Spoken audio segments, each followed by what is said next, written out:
In this video, we're going to take our Thanksgiving Day leftovers, mainly the turkey and the stuffing, and we're going to turn it into a delicious play on chicken and dumpling soups, but with turkey instead, and our dumplings are going to be made with our leftover stuffing. So here I have just some carrots, shallots, celery, all diced up, sweet potato, and then some minced ginger and garlic. And this is just aromatic, so whatever you like in your soup. And I'm just going to saute them until they become fragrant. And then here I'm adding 1 gallon of turkey stock. And I have a separate video on making the turkey stock. So you can use your leftover turkey bones and make the stock the night before.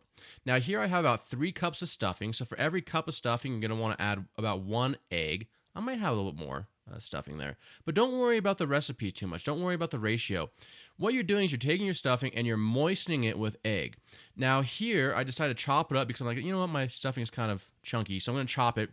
If you have a food processor, now's the time to bust it out. But see, I'm just looking for the consistency by adding the egg to my stuffing to make it a paste. And then I'm going to bring that stuffing back, adding a couple big spoonfuls of all-purpose flour. And the idea here is I want to mix in the flour gently so I don't develop any gluten, because the gluten is going to give me a tough texture on my dumplings.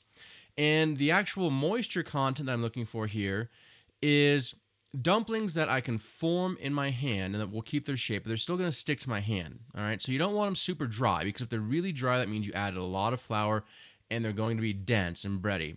But if they're too moist or too loose, then they're not going to hold together. So here's what we're looking at right here. See, it's kind of like a sticky dough, and that's 3 large heaping spoons of all-purpose flour.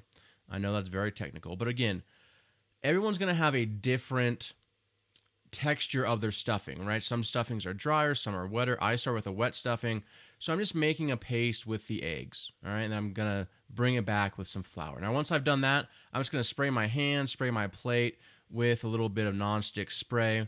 And the general idea is you just take a little ball and you roll it up just like you're making a meatball, right?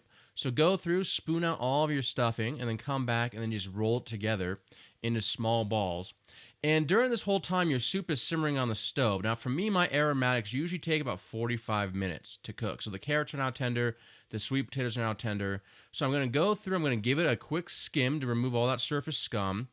And now I'm going to do a final seasoning. So bring it up to a simmer, like a rolling simmer. I'm going to taste for salt.